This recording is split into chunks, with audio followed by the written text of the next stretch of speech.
Hey guys, what's going on? PLL updates here.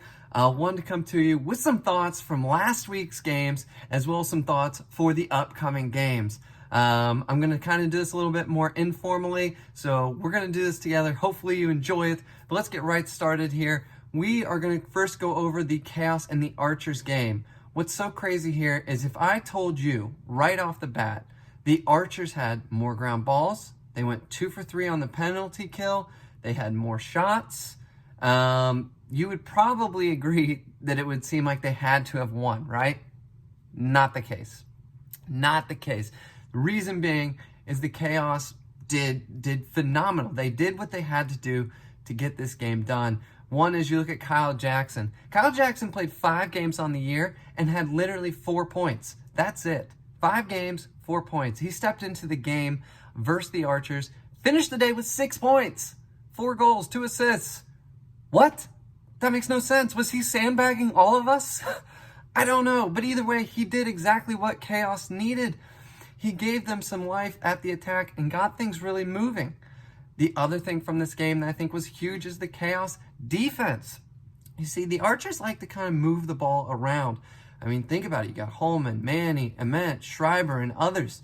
And what they like to do is come down, bump that ball around a little bit, find who has the matchup, maybe who's cutting, whatever it might be, and then attack at that point. However, the Chaos refused to let this happen. They continued to press out. They continued to go out and challenge those people to make those moves against their defense. And honestly, when you think about it, the Archers maybe have 2 true Dodgers in Ament and Fields. I'd say that's kind of it. Maybe Schreiber, but I don't even know about that. I wouldn't say Holman. And Manny, who has no unassisted goals on the year. None. Doesn't mean he's a bad player because he is obviously one of the best attackmen in the game. And it speaks to how good he is with lacrosse IQ of knowing where he needs to be on the field. But the point is they don't have any true Dodgers. And the only way to kind of get a defense to slow down on pressing out is to beat them on dodges. So that way it's easier for them to get a slide over to help when they need it. But just didn't quite happen. The other thing is the Chaos put a short stick on Will Manny. That's huge, huge. Why'd they do that? Well, like I said, Will Manny has 0 unassisted goals on the year. So they said, hey, you're probably not going to dodge on us. We'll put a shorty on you. Now all of a sudden we have a deep hole on Ament, we have a deep hole on Holman, we have a deep hole on Schreiber, and now we can put a deep hole on someone else. Whoever it is, maybe it's Fields or, someone else along those lines, giving them a huge advantage at that point of being aggressive and having that extra deep hole to take over another player. So that was a big part of the game and something that really hurt the Archers quite a bit. Another part is Max Adler. You kidding me, man? Are you kidding me? Let's see here. The face-off at halftime, I remember, was fairly close, fairly even. Max Adler finished the game as 70% win percentage on the face-off, though. I mean, the second half, he turned it on. And I mean, when I say turned it on, I mean, he was getting it done. And in a big way for the Chaos, and that really, really, really helped. So Bones Kelly, as they say, Stephen Kelly, didn't have quite the day that he would need to. Of course, both these face-off guys come into the game with the season average of somewhere in the 40s. So neither of them were world burners, but Adler got the best of Kelly that day. And then otherwise, guess who? Blaze.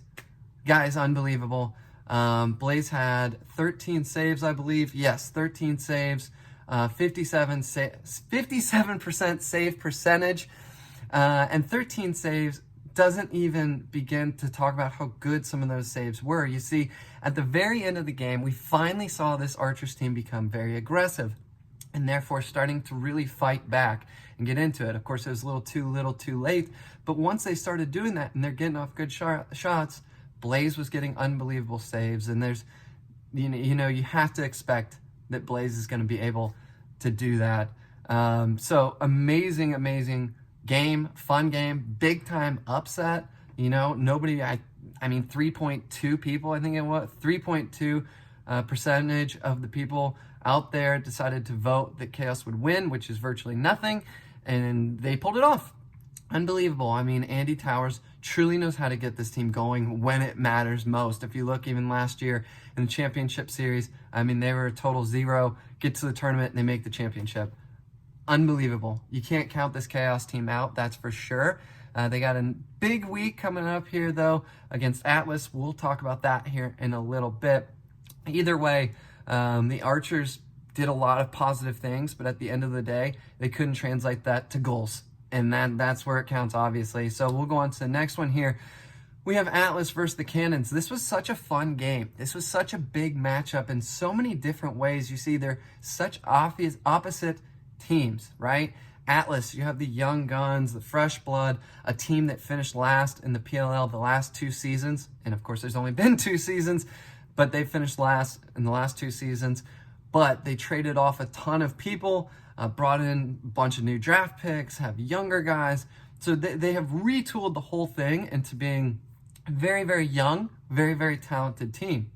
The Cannons, on the other hand, Brody Merrill, Lyle, Paul Rabel, those are 3 vets at all the levels, and they are a very vet-heavy team, which means they're a great team. They're all guys with big-time skill. Their lacrosse IQ is there. They understand how the game needs to be played. They know where people need to be in what situations. So I was very excited to see how this game went. Started a little bit sloppy, kind of like, it felt to me like watching backyard lacrosse, which was fun. But, it's still like, backyard lacrosse is. It wasn't pretty.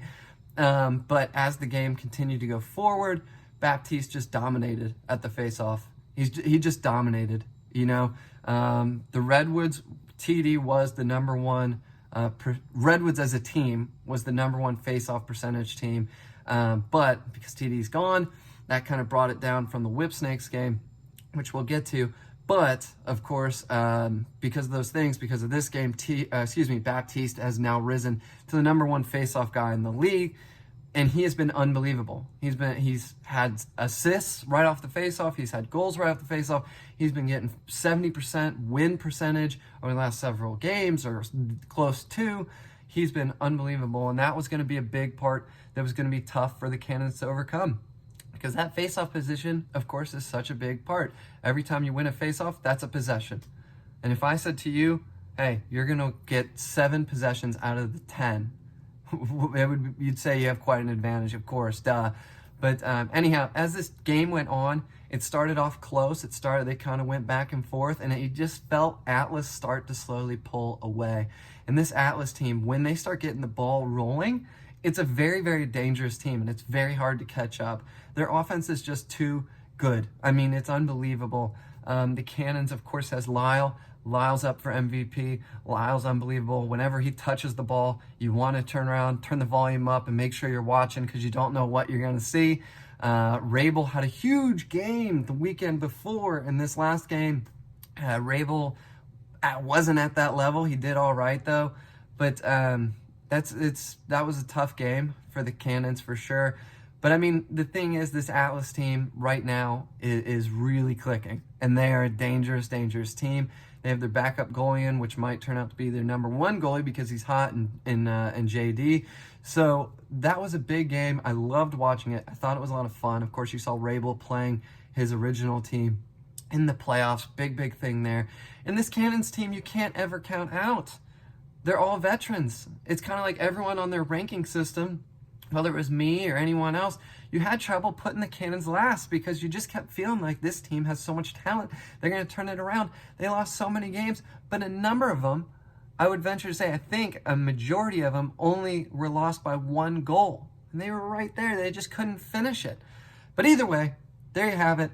It was Atlas's day. Atlas got that done, and they continue to look like they're as good as anybody in the league. And we bump on to the Redwoods versus the Whipsnakes. Biggest rivalry in the PLL, of course, as we know. The last time they had played, the Redwoods beat the Whipsnakes. Of course, that's when the Whipsnakes didn't have Rambo. But nonetheless, they did beat them. Of course, now here we are in the playoff situation. And the Redwoods, they came out on fire. They came out in what I call the burning the boats mentality. If you don't know what that means, it's a historical reference. Hundreds of years ago, this captain and his whole crew showed up to have this war. They were getting attacked pretty bad, and the captain said, burn all the boats. We are not going home. We are not retreating. We are going straight into battle against them. And that's what I felt like the Redwoods did. They were missing TD. They were missing Perkovic. That's the number one face-off guy in the league. Then you look at Perkovic. Perkovic has 5 2-pointers on the year. The next closest person to that on the Redwoods, there's 3 teammates all tied with 1 2-pointer on the year. Huge difference. Perk has the second most 1-pointers on the year, and I think the third most assists on the team on the year. That's a monster player, and of course we all know TD, who's right in that conversation as well for being such a big player that they need. I would venture that's 2 of the top 3 guys with Miles Jones, however you want to range it. I think those are 2 of the top 3 players on that team. Meanwhile, the Whipsnakes come into this game mostly healthy. I mean, guys are going to be banged up, but adding Justin Gutterding onto this team, I mean, goodness gracious, that's huge. I mean, he's really a stud player. He had a tough year this year, but I think that's attributed to a lot to the Chrome having some struggles, trying to figure out who to put in, who to take out, players signing, players getting hurt, and all that stuff. So I think that affected Gutty a lot. I think he had some injuries as well, but here he is on the Whipsnakes. That's a scary combination, right? That's a scary one. But so when this game gets going, the Redwoods are burning the boats, man. They are attacking. They're not getting down there just to kind of bump the ball and see what's going on.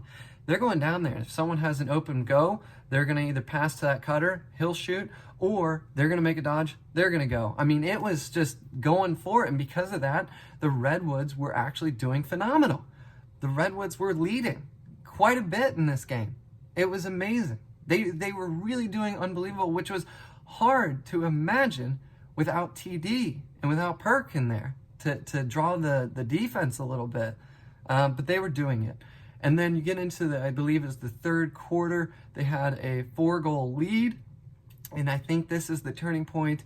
Troutner passed it to a short stick defensive midi. I can't quite remember who it was, but they missed the pass. Whipsnakes picked it up, dished it to Zed, who got a 2-point goal. Lead was cut in half at that exact moment as we were moving towards the end of the game. That, I think, was the biggest turning point for this Redwood team. But either way, it was a very close game. It was a very hard-fought game. I thought the Redwoods showed a whole lot in that game. In fact, I'll venture real quick to say here, a number of people were asking me, who should the Redwoods trade? What should they do next? I would say nothing.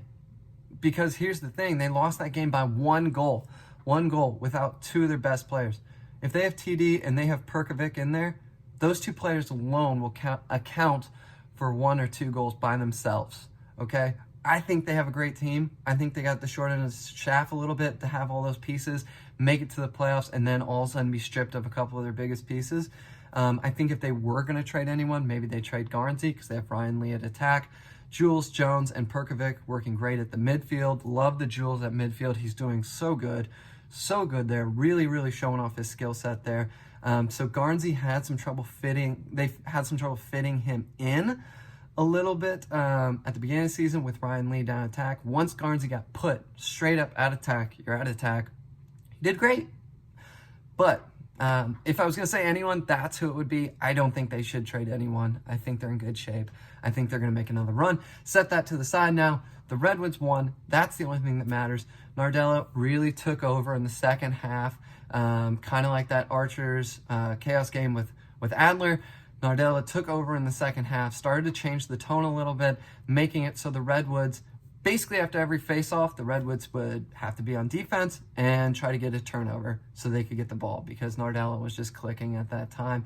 So the Whipsnakes get the W. They move on. Oh, and Bernlohr had a really tough game. I believe he only had 2 saves, so they had to put Phelps in, which, like Stagnita said, that's why you have 2 goalies.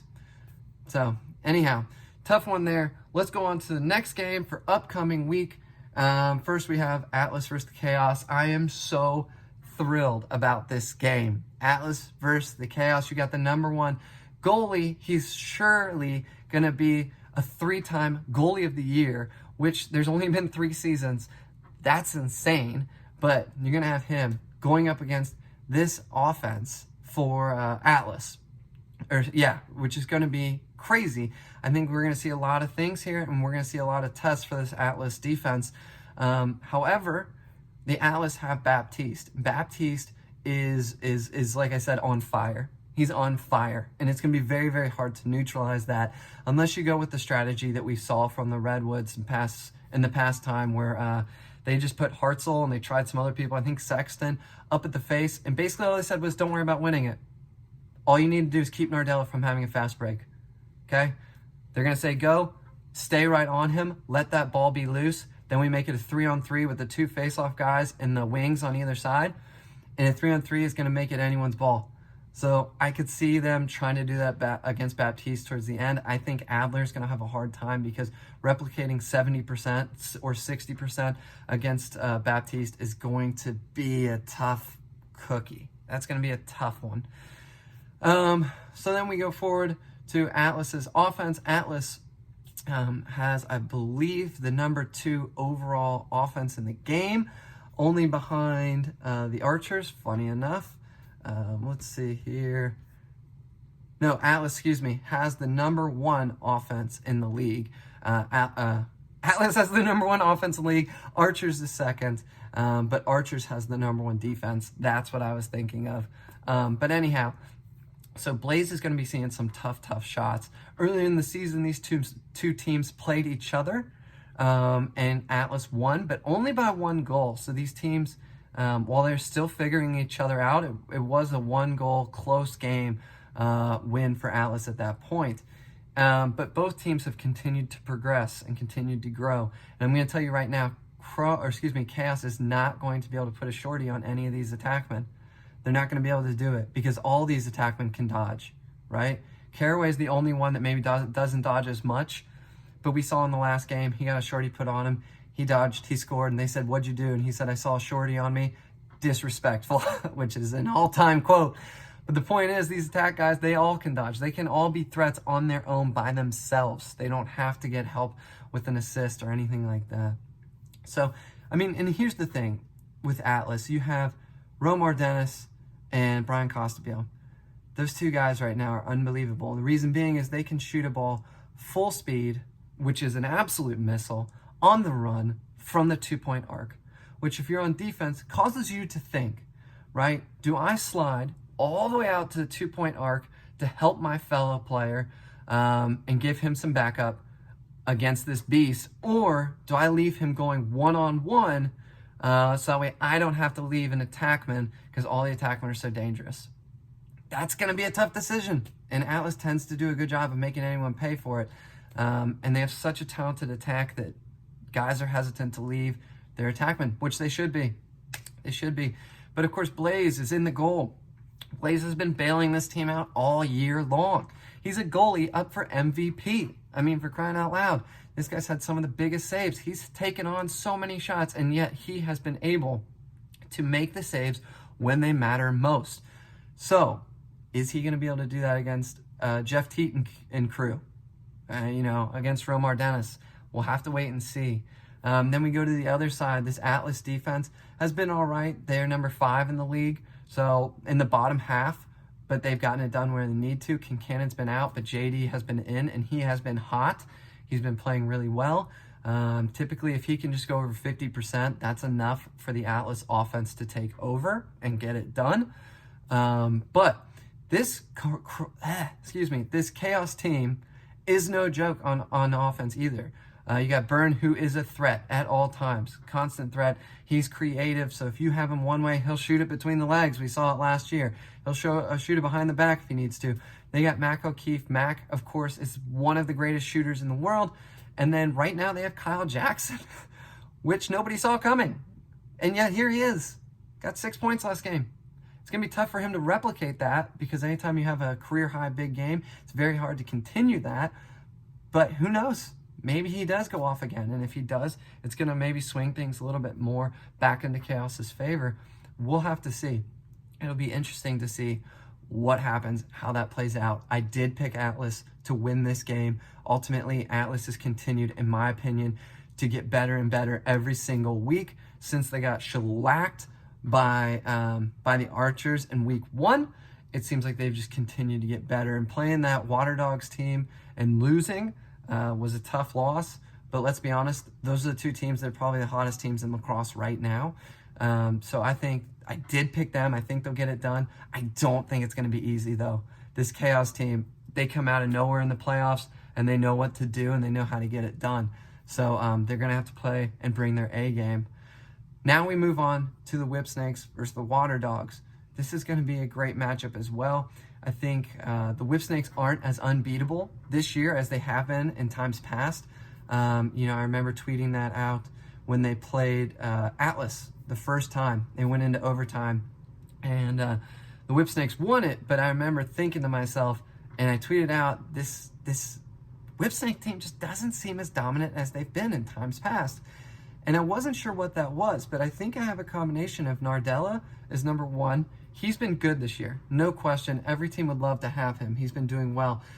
But last year, I think he finished the season averaging something like 70% of win percentage, somewhere right in there, high 60s. I mean, that's average the whole season. That's insane. This year, he's not there. He's in the 50s, still a great face-off guy, but not where he was.